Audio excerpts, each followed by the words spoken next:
eu nunca tinha falado muito no palco, sabe? Há um tempo atrás. E aí eu fui dar uma das minhas primeiras palestras e foi num TEDx. Manja, aquele evento legal. E aí nesse evento, eu lembro que eu palestrei cedinho. E aí a gente foi almoçar depois, os palestrantes. E aí tinha um cara na mesa que não tinha palestrado ainda. Que era esse cara aqui. E aí todo mundo pediu, porra, era um bar em Santos. A gente pediu cerveja, pediu, sei lá, parmegiana, pediu um monte de coisa. E aí esse cara aqui pegou e pediu uma salada, mano. Aí todo mundo olhou. Eu falei, por que você pediu uma salada, cara? Aí ele falou, não, cara, é porque eu ainda não palestrei. Então eu tenho que manter o foco. Eu falei, caraca, o cara tem que manter... Que loucura esse negócio, né? Eu nunca tinha ouvido um negócio desse, né? Comida tira o foco, cara? Como assim, cara? Não, é que o tipo de comida que a galera tava comendo ia deixar os caras preguiçosão. Pesadão, né? mas Pesadão. total. Depois se eu como um hambúrguerzão, fico Muito, sono. E aí, o que aconteceu? Aí eu falei, nossa, que negócio diferente. Ele comeu a saladinha, todo mundo se divertindo, não sei o que lá. E aí ele falou, vou palestrar logo depois do almoço. Eu ia voltar de táxi antes, eu falei, eu vou ficar aqui para te assistir. Aí eu fiquei para assistir ele. Só que o meu táxi chegou antes, ele estava entrando no palco, o meu táxi ficou meio que esperando, eu fiquei assistindo do fundo do salão, e com a portinha semi-aberta, ele palestrando. E o TED são palestras de mais ou menos 15 minutos. Não mais do que isso, né? E aí ele palestrou, eu falei, caraca, eu nunca vi um cara palestrando desse jeito, velho. Foi a palestra mais bizarra que eu já tinha visto na minha vida, assim. Eu falei, nunca vi um palestrante melhor que esse cara. E aí eu peguei, entrei no táxi, e eu falei, eu preciso me conectar com esse cara, que é o Joel. E aí eu falei, precisamos conversar. E foi daí que partiu minha admiração pelo Joel, e eu falei, pô, preciso conhecer esse cara. Foi E aí sobre a o gente que a começou a se palestra conectar. dele? Foi sobre o quê? Alta performance. Alta performance. É. Entendi. E que tem a ver com tua vida nos esportes também. Tem a ver, cara. Porque em 2017, eu tava, sei lá, no intervalo lá no Instituto Neymar e passei assim no Facebook e vi um cara falando assim, porra, sou a maior autoridade de alta performance do Brasil e tal. E aí naquele dia eu falei, pra mim, eu vou ser esse cara. Eu vou ser o maior. Mas não sabia nem como, né? Então a primeira coisa que eu fiz foi isso. O que a turma tá falando sobre alta performance no Brasil? E eu vi que o conceito tava equivocado. De que forma? Porque assim, ó, alta performance, inevitavelmente, tende a haver uma comparação externa. E aí o cara falava assim, se você for alinhado, tiver seus objetivos claros, se você for um cara produtivo, se você souber fazer, sei lá, seus planejamentos de maneira específica, você vai estar em alta performance. E eu peguei livro, um livro falava disso, outro disso, eu falei, velho, isso não é alta performance. Eu vim do esporte. Alta performance é nadar com um monte de cara e subir no pódio. Isso é alta performance. Fim. Vocês são alta performance. Vocês são topo. Então, eu falei, cara, isso não é alta performance, é auto performance. E aí eu vi que não tinha esse termo, não tinha, eu comecei a trabalhar, falei, gente, não confunda alta com alto. E eu trouxe uma reflexão diferente do mundo esportivo e fiz um paralelo para o mundo profissional. Que imagino que tem uma boa conexão, porque Pra os dois cacete, são mano. altamente competitivos, né? Pra cacete, tem muitos paralelos, assim. Então você vai pegar, por exemplo, os maiores empresários, os caras, porra, praticam esporte. Aí você vai olhar o esporte dos caras, é esporte de longa duração. Aí você vai no triatlon, os caras vão pro Ironman. Os caras têm uma mentalidade muito, muito sinérgica entre esporte e negócio. Aí eu comecei a falar sobre esse assunto. Cara, era matéria verde, né, meu? Ninguém falava sobre esse assunto, né? Ninguém falava disso daí. Ninguém falava.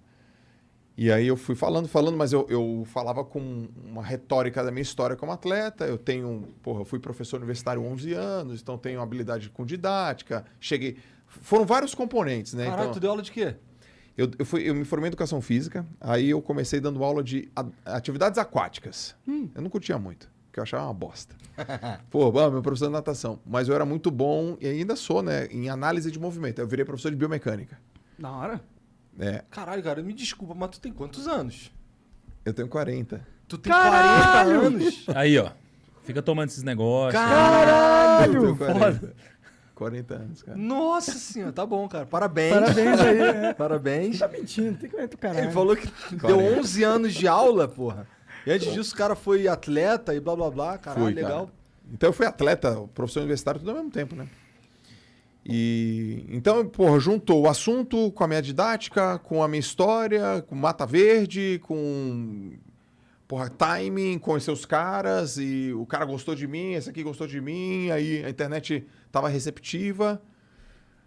E foi assim que a gente se conheceu. Então a gente tem uma amizade desde 2017, que foi quando eu conheci o Bruno também. Pelo Thiago. É. Eu fui gravar com o Thiago uma vez na Corretora Rico. Na verdade, nem era contigo, era só um dia de gravação que a gente esbarrou lá. E aí o Thiago tava com o Joel, ele chegou e me apresentou. Perini, tá aqui um cara que lê mais do que você. E aquele era um ano onde eu tava num desafio louco de ler 60 livros, coisas assim. Eu falei, caramba, esse cara lê mais do que eu, esse cara lê muito. Né? Aí fui conversar com o Joel, né? Gostei bastante do Joel de cara. Eu lembro exatamente desse dia, igual eu lembro do dia que eu conheci o Thiago também, que foi um pouco antes. E não tinha como saber, né? Que 3 anos depois, mais ou menos isso? 4 anos, né? 4 anos depois, a gente ia virar sócio. Mas foi bem bacana. Conheci o Jovem, que era um cara diferenciado. Com o Thiago foi a mesma coisa. E tu tava nesse mundo por quê? Por causa da minha esposa.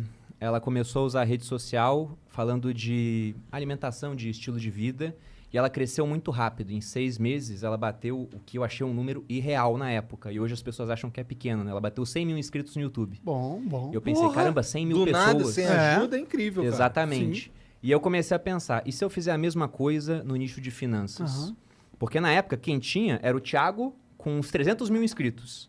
A Natália Arcuri tinha um pouco mais do que isso, e tinha o Serbase, que é muito antigo, aí vários livros, mas você não tinha tantos nomes quanto existem hoje. Eu pensei, vou entrar nesse mercado. Aí teve muita gente que falou pra mim, tá saturado. Eu pensei, bom, se tiver saturado, eu preciso só de 1.000 pessoas. Se eu tiver 1.000 pessoas que gostem muito daquilo que eu faço, me pagando R$1.000, eu tenho 1 milhão. Pra mim tá ótimo, pô. 1 milhão resolve a minha vida plenamente, né? Total. Aí entrei nesse mercado, felizmente eu consegui muito mais de 1.000 pessoas me assistindo. E logo no começo teve um evento do Robert Kiyosaki, que é o autor daquela série de livros Pai Rico, Pai Pobre aqui no Brasil. E o Thiago foi um cara chamado para ir nesse evento. Eu esbarrei com ele lá, fui cumprimentar o Thiago pelo trabalho dele, tirei uma foto com ele. Na época ele conseguia andar no evento sem ser parado a cada momento, né? Ele já estava famoso, mas ele era famoso num nicho muito específico de pessoas. E aí, quando eu postei a foto no Instagram, ele viu que eu tinha um perfil, começou a me seguir, a gente começou a trocar umas ideias. E aí nasceu uma parceria que durou 4 anos até virar uma sociedade. Eu com o Joel foi basicamente a mesma coisa. A gente foi ficando amigo e estamos aqui, né? Aqui, Mas o cara. Perini tem uma coisa legal, a parte da história dele que ele não contou agora, que ele foi do exército há muito tempo, cara. Eu fui 11 anos do É exército. mesmo? É. Eu era paraquedista, eu era primeiro de turma na Academia Militar das Agulhas Negras. E, cara, tem umas histórias que eu caralho, descobri só cara depois. oficial do exército. Eu era. Número 1, número 1. Número 1, cara. Eu fui o primeiro. primeiro da minha turma. É? Tanto que quando eu tava para ir embora do exército, até o meu avô, pro meu avô ia ser general. Ele falou, você não vai ser general? Eu falei, não vou ser general, vou embora. E foi a melhor coisa que eu fiz na minha vida, né? Porque a internet, em apenas 5 anos, foi em 2017, na verdade 4 anos, mudou demais. Pô, como é Mudou que era? demais. Como é que era receber ordem de gente burra, cara? Cara, eu vou te falar o Caralho. seguinte. Lógico que Não, tinha é porque pessoas... Eu fiz isso. Eu recebi Você foi- ordem de gente burra. Você também. foi exército Só que eu também? fui Foi Só não foi recrutado. Agulhas é. Negras, né? Eu só não estudei pra caralho pra passar.